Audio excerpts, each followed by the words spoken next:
Hi friends, आपका स्वागत है GN Tripathi study civil services में। एनसीईआरटी क्लास 7 चैप्टर 4 वायु ज्योग्राफी की चल रही है क्लासेस। और थोड़ा सा पहले बता देता हूँ कि एनसीईआरटी के साथ हम लोग केवल और केवल एक अंडरस्टैंडिंग बना के पढ़ाई करेंगे।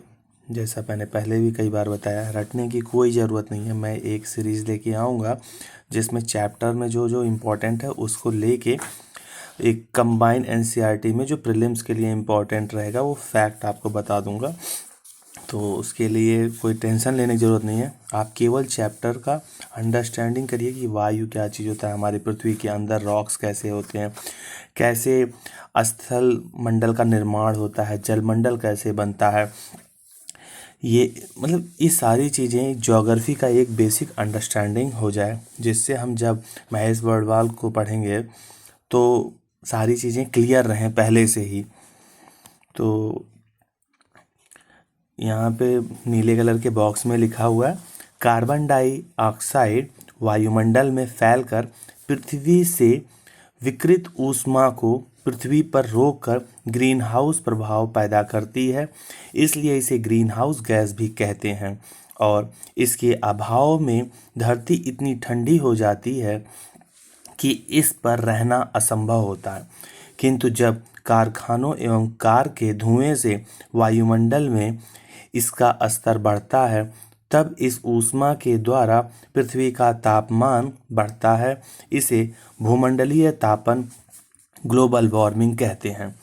तापमान में इस वृद्धि के कारण पृथ्वी के सबसे ठंडे प्रदेश में जमी हुई बर्फ पिघलती है, जिसके परिणाम स्वरूप समुद्र के जलस्तर में वृद्धि होती है, जिससे तटीय क्षेत्र में बाढ़ आ जाती है। दीर्घ अवधि में इसके कारण जलवायु में अत्यधिक परिवर्तन हो सकता है, जिसके फलस्वरूप कुछ पौधे एवं पशु लुप्त हो सकते हैं।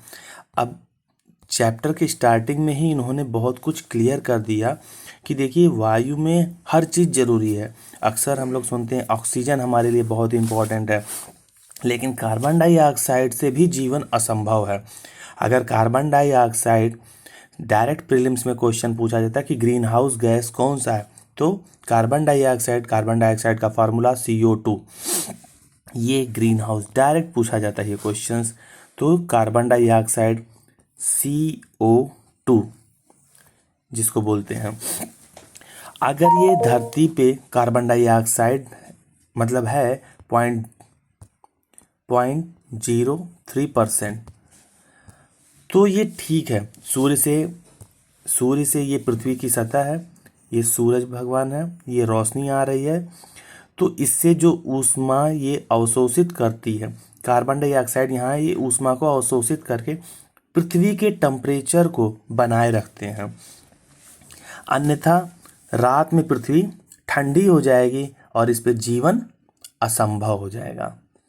और अगर कार्बन डाइऑक्साइड की मात्रा बढ़ जाती है, CO2 की मात्रा बढ़ जाती है, तो इसकी वजह से इस पृथ्वी का टेम्परेचर बढ़ जाएगा। और जब पृथ्वी का टेम्परेचर बढ़ जाएगा तो हम लोगों ने पढ़ा है, ये पोल्स पे बर्फीली हैं, पहाड़े हैं, ढेर सारे माउंटेन हैं, इन सब का क्या हो जाएगा, बर्फ़ पिघलने लगेगी नदियों में और समुद्रों में। इससे क्या हो जाएगा, बाढ़ उत्पन्न हो जाएगी और आसपास के क्षेत्र में बहुत ज़्यादा संकट हो जाएगा। यही ये बताना चाहते हैं। और कई सारे जीव जंतु लुप्त भी हो सकते हैं। अब चलते हैं चैप्टर के ओर। हमारी पृथ्वी चारों ओर से वायु की घनी चादर से घिरी हुई है। एक लेयर से घिरा हुआ है, किसके, एयर के लेयर से घिरा हुआ है पृथ्वी, जिसे वायुमंडल कहते हैं। पृथ्वी पर सभी जीवित रहने के लिए वायुमंडल पर निर्भर हैं। मतलब जो भी जंतु हों, चाहे चिड़िया, शेर, बाघ, बिल्ली, ये जितने भी जानवर हैं, मनुष्य भी, सारी चीज़ें डिपेंडिंग हैं किस पे, एयर पे। इवन पेड़ पौधे भी डिपेंड करते हैं किसके ऊपर, एयर के ऊपर डिपेंड करते हैं। ठीक है, यह हमें सांस लेने के लिए वायु प्रदान करती हैं एवं सूर्य की किरणों के हानिकारक प्रभाव से हमारी रक्षा करती हैं। हानिकारक प्रभाव, सूर्य से अल्ट्रावायलेट रे आती हैं और पृथ्वी के कुछ ऊपर एक ओजोन लेयर होता है, O3 जिसको बोलते हैं। इस ओजोन लेयर से अल्ट्रावायलेट किरणें, परावैंगनी किरणें पृथ्वी की सतह पे नहीं पहुंचती हैं और हमें नुकसान नहीं पहुंचाती हैं। यदि सुरक्षा की चादर ना हो तो हम दिन के समय सूर्य की गर्मी से तप्त होकर जल सकते हैं एवं रात के समय ठंड से जम सकते हैं। अतः यह वायु राशि है जिसने पृथ्वी के तापमान को रहने योग्य बनाया है। वायुमंडल का संगठन, क्या आप जानते हैं कि जिस वायु का प्रयोग हम सांस लेने के लिए करते हैं वास्तव में वह अनेक गैसों का मिश्रण है। नाइट्रोजन, ऑक्सीजन ऐसी दो गैसें जिससे वायुमंडल का बड़ा भाग है। कहने का मतलब यह है कि जैसे हम सांस ले रहे हैं, ये हमारा ठीक सांस हम ले रहे हैं, तो केवल ऑक्सीजन जा रहा है, O2 नहीं, nitrogen, oxygen, carbon dioxide, carbon monoxide सारी गैसें जा रही हैं, आर्गन गैसें भी जा रही हैं। उसमें बड़े मात्रा में ऑक्सीजन 21% यहाँ पे लिखा है और नाइट्रोजन 78%, अन्य गैसें 0.03 और आर्गन 0.93%। नाइट्रोजन और ऑक्सीजन दो ऐसी गैसें हैं जिसमें वायुमंडल का बड़ा भाग है। Carbon dioxide, helium, ozone, argon एवं हाइड्रोजन कम मात्रा में पाई जाती हैं। इन गैसों के अलावा धूल के छोटे छोटे कण भी हवा में मौजूद रहते हैं। आप देखेंगे कि आपके घरों के अंदर जैसे टेबल रखा है, कुछ दिन बाद आप देखेंगे उसके ऊपर धूल के कण चिपके रहेंगे। अगर आप टेबल को साफ नहीं करेंगे तो धूल के कण कहाँ से आए? सड़क पे धूल होना चाहिए, तो अंदर कैसे आए? इसका मतलब हवा के थ्रू धूल के कण अंदर प्रवेश किए, क्योंकि बहुत छोटे पार्टिकल्स होते हैं और जहाँ पे हवा कम हुई वहाँ धूल के कण बैठ गए। छोटे छोटे कण हवा में मौजूद रहते हैं। चित्र 4.1 में वृत्त रेखा में दिखाया गया है। जिसे वायु की विभिन्न संगठनों के प्रतिशत दर्शाए गए हैं। नाइट्रोजन वायु में सर्वाधिक पाई जाने वाली गैस है। जब हम सांस लेते हैं तब फेफड़ों में कुछ नाइट्रोजन भी लेते हैं और फिर उसे बाहर निकाल देते हैं, परंतु पौधों को अपने जीवन के लिए नाइट्रोजन की आवश्यकता होती है। वे सीधे वायु से नाइट्रोजन नहीं ले पाते। मृदा एवं कुछ पौधों की जड़ों में रहने वाले जीवाणु से नाइट्रोजन को लेकर इसका स्वरूप बदल देते हैं, जिसे पौधे का इसका प्रयोग कर सकते हैं। कहने का मतलब है हमारे लिए तो नाइट्रोजन कोई उपयोगी नहीं है, तो हम जब नासिका से सांस लेते हैं तो हमारे लिए ऑक्सीजन उपयोगी होता है। ऑक्सीजन लिया और थोड़ा बहुत ऑक्सीजन का कार्बन डाइऑक्साइड को बाहर किया, CO2 को बाहर किया, प्लस नाइट्रोजन को भी बाहर कर दिया, क्योंकि हमारे लिए कोई उपयोग नहीं। लेकिन वहीं पौधों के लिए उपयोगी है, लेकिन पौधों की हवा से नहीं लेते हैं। तो जो मिट्टी है, कुछ पौधे मिट्टी से और कुछ पौधे जड़ों से नाइट्रोजन को अवशोषित करते हैं। ऑक्सीजन वायु में प्रचुरता से मिलने वाली दूसरी सबसे बड़ी गैस है। मनुष्य तथा पशु सांस लेने में वायु से ऑक्सीजन प्राप्त करते हैं। हरे पादप प्रकाश संश्लेषण द्वारा ऑक्सीजन उत्पन्न करते हैं। इस प्रकार वायु में ऑक्सीजन की मात्रा समान बनी रहती है। यदि हम वृक्ष काटते हैं तो यह संतुलन बिगड़ जाती है। कार्बन डाइऑक्साइड अन्य महत्वपूर्ण गैस है। हरे पादप अपने भोजन के रूप में कार्बन डाइऑक्साइड का प्रयोग करते हैं और ऑक्सीजन वापस देते हैं। मनुष्य और पशु कार्बन डाइऑक्साइड बाहर निकालते हैं। मनुष्य और पशुओं द्वारा बाहर छोड़ी जाने वाली कार्बन डाइऑक्साइड की मात्रा पादपों द्वारा की जाने वाली गैस के बराबर होती है, जिससे यह संतुलन बना रहता है। परंतु यह संतुलन कोयला तथा खनिज तेल आदि ईंधनों के जलाने से गड़बड़ा जाता है। ये वायु में प्रति वर्ष करोड़ों टन कार्बन डाइऑक्साइड की बढ़ोतरी करते हैं। परिणाम स्वरूप कार्बन डाइऑक्साइड का बढ़ा हुआ आयतन पृथ्वी का मौसम तथा जलवायु प्रभावित करता है। अब जैसा कि इसके हिसाब से एनसीईआरटी के हिसाब से पता चल रहा है कि कार्बन डाइऑक्साइड मनुष्यों द्वारा जितना छोड़ा गया CO2 और पेड़ों द्वारा जितना CO2 को अवशोषित किया गया और पेड़ों द्वारा जो ऑक्सीजन छोड़ा जाता है और मनुष्य द्वारा ले, ये संतुलन में बना रहता है पेड़ और मनुष्य का। किंतु हम क्या कर रहे हैं, हम कोयले का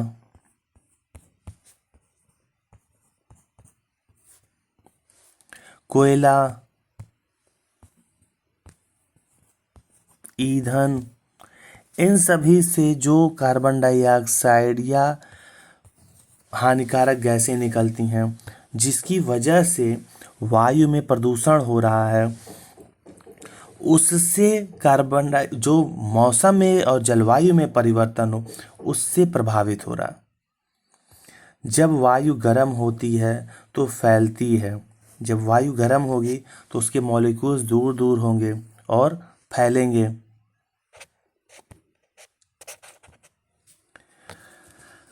हल्की होकर ऊपर उठती हैं और ठंडी वायु सघन और भारी होती हैं, इसलिए इसे नीचे रहने की प्रवृत्ति होती है।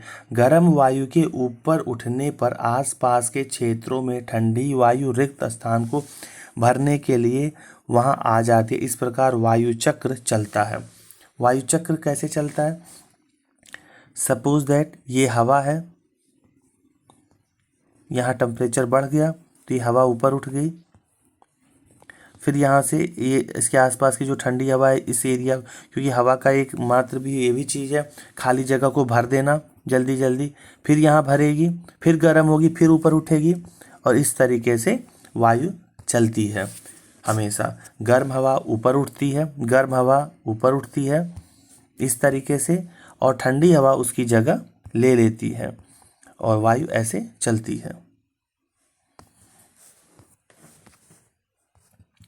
हमारा वायुमंडल 5 परतों में विभाजित है, बहुत इंपॉर्टेंट, जो पृथ्वी की सतह से आरंभ होता है। तो क्षोभ मंडल पृथ्वी की सतह से, समताप मंडल, मध्यमंडल, बाह्यमंडल, वायुमंडल एवं बहिर्मंडल। ये देखो, क्षोभ मंडल यहाँ तक है, समताप मंडल, समताप मंडल में ही हवाई जहाज उड़ते हैं, बहुत कुछ है। हवाई जहाज किस मंडल में उड़ते हैं? फिर मध्यमंडल, फिर बाह्य वायुमंडल एवं बहिर्मंडल। क्षोभ मंडल, यह परत वायुमंडल की सबसे महत्वपूर्ण परत है। इसकी औसत ऊंचाई 13 किलोमीटर है। क्षोभ मंडल की ऊंचाई कितनी है? 13 किलोमीटर है। हम इसी मंडल में मौजूद वायु में सांस लेते हैं। हम लोग सांस किसमें लेते हैं? क्षोभ मंडल में लेते हैं, सांस लेते हैं। मौसम की लगभग सभी घटनाएं इस वर्षा, कुम्हरा एवं ओलावर्षण इसी परत के अंदर होती है। मतलब क्षोभ मंडल के अंदर ही वर्षा होती है और ओला घर्षण इसी परत में होती है। मतलब ओला गिरना, बर्फ के टुकड़े बड़े बड़े गिरने को ओला कहते हैं। समताप मंडल,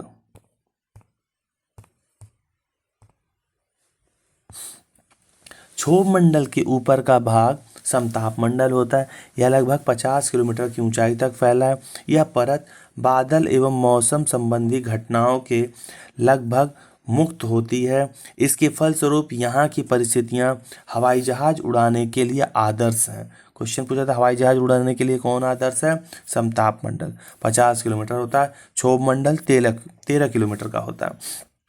समताप मंडल की एक महत्वपूर्ण विशेषता यह है कि इसमें ओजोन गैस की परत होती है। ओजोन गैस की परत कहाँ होती है? समताप मंडल में होती है। ओजोन लेयर क्या करता है? अल्ट्रावायलेट रे को रोकता है। यह परत सूर्य से आने वाली हानिकारक गैस को हमारी रक्षा करती है। मध्यमंडल या वायुमंडल की तीसरी परत है। यह समताप मंडल के ठीक ऊपर होते हैं, लगभग 80 किलोमीटर की ऊंचाई तक फैली हुई है। अंतरिक्ष में प्रवेश करने वाले उल्का पिंड इस परत में आने पर जल जाते हैं, वायु से टकराए। बाह्य वायुमंडल। बाह्य वायुमंडल में बढ़ती ऊंचाई के साथ तापमान अत्यधिक तीव्रता से बढ़ती है। आयन मंडल इस परत का एक भाग है, मतलब बाह्य वायुमंडल में ही आयन मंडल का एक भाग। यह 80 से 400 किलोमीटर तक फैला हुआ है। रेडियो संचार पूछा जाता है क्वेश्चन कि रेडियो संचार या सैटेलाइट के लिए इस परत का उपयोग, किस परत का उपयोग करते हैं, तो बाह्य मंडल का। वास्तव में पृथ्वी से प्रसारित रेडियो तरंगें इस परत द्वारा पुनः पृथ्वी पर परावर्तित हो जाती हैं। अगर ये मंडल ना होता तो हम कभी भी रेडियो नहीं सुन पाते, क्योंकि ये ऐसे बेंगलोर में कोई रेडियो की है और यहाँ यूपी में हम हैं, तो यहाँ से जाएगा बाह्य मंडल का जो आयन मंडल है उससे टकरा के और यूपी में आएगा इस तरीके से, वरना वो अंतरिक्ष में चला जाएगी तरंगें। बहिर्मंडल वायुमंडल की सबसे ऊपरी परत है, को बहिर्मंडल के नाम से जाना जाता है। यह वायु की पतली परत होती है। हल्की गैसें जैसे हीलियम एवं हाइड्रोजन यहीं से अंतरिक्ष में तैरती रहती हैं। मौसम एवं जलवायु, पहले बॉक्स। स्थानीय समाचार पत्र में 10 दिन के मौसम रिपोर्ट लिखें एवं मौसम में बदलाव का अवलोकन करें। मौसम एवं जलवायु। क्या आज वर्षा होगी? क्या आज दिन साफ होगा और धूप निकलेगी? कितनी ही बार हमने क्रिकेट प्रेमियों के मुंह से एक दिवसीय मैच के भविष्य पर अनुमान लगाते सुना होगा। यदि हम कल्पना करें कि हमारा शरीर एवं एक रेडियो में और मस्तिष्क उसके स्पीकर, तो मौसम वह है जो इसके नियंत्रण बटनों से छेड़छाड़ करता है। मौसम वायुमंडल की प्रत्येक घंटे तथा दिन प्रतिदिन की स्थिति होती है। आर्द्र एवं गर्म मौसम किसी को भी चिड़चिड़ा बना सकता है। अच्छा हवादार मौसम हमें आनंद देता है और हम घूमने की योजना भी बना सकते हैं। मौसम नाटकीय रूप से दिन प्रतिदिन बदलता है, किंतु दीर्घकाल में किसी स्थान का औसत मौसम उस स्थान की जलवायु बनता है। क्या आप समझ गए कि मौसम का दैनिक पूर्वानुमान क्यों करते हैं? जैसे मौसम और जलवायु में क्या अंतर, जैसे ठंडक में किसी दिन ठंडी ज़्यादा पड़ रही है, किसी दिन ठंडक कम पड़ रही है, तो ये एक एक दिन में परिवर्तित होने वाली चीज़ है। जलवायु जैसे हिमाचल प्रदेश की जलवायु, जम्मू कश्मीर की जलवायु ठंडी है, थार की जलवायु गर्म है। परमानेंट ठंडा होना, किसी दिन कम होना किसी दिन ज़्यादा होना वो अलग बात है, लेकिन ठंडा ही रहना बेसिकली और गर्म ही रहना, तो ये जलवायु है। तापमान। आप प्रतिदिन जिस तापमान का अनुभव करते हैं वह वायुमंडल का तापमान होता है। वायु में मौजूद ताप एवं शीतलता के परिणाम को तापमान कहते हैं।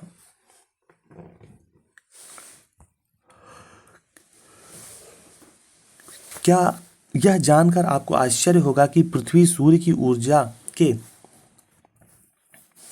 कई दहाई सैकड़ा हजार 10,000 लाख 10 लाख करोड़ 2 करोड़ भाग का केवल एक भाग 2 अरबवां ही प्राप्त करती है।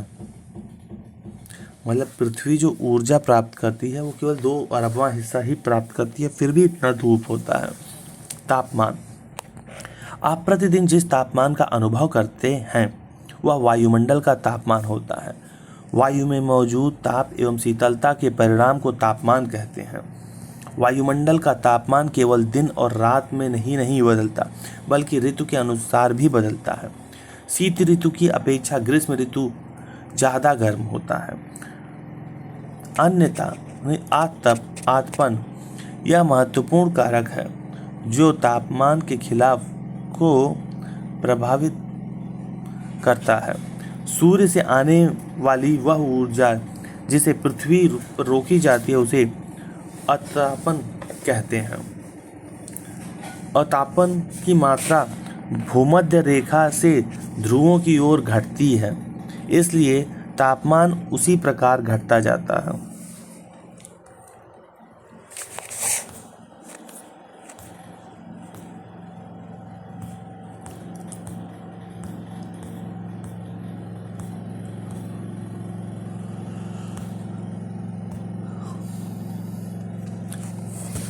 अतापन की मात्रा भूमध्य रेखा से ध्रुवों की ओर घटती है, इसलिए तापमान उसी प्रकार घटता है। अब आप समझ गए होंगे कि ध्रुव बर्फ से क्यों ढके रहते हैं। हेडिंग देखते हैं नीले बॉक्स में। तापमान को मापने की मानक इकाई डिग्री सेल्सियस है। इसका आविष्कार बहुत इंपॉर्टेंट है, डिग्री सेल्सियस है। इसका आविष्कार एंडर्स सेल्सियस ने किया था। सेल्सियस पैमाने पर जल 0 डिग्री सेल्सियस पर जमता है और 100 डिग्री सेल्सियस पे जल उबलता है।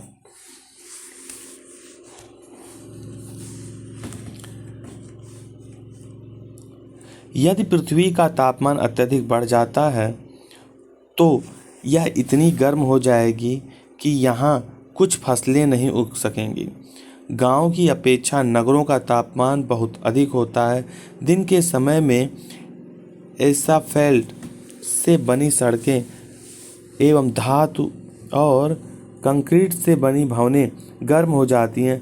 रात के समय यह ऊष्मा मुक्त हो जाती हैं। नगर के भीड़ वाले ऊंचे भवन गर्म वायु को रोक लेते हैं, जिससे नगरों का तापमान बढ़ जाता है। वायुदाब।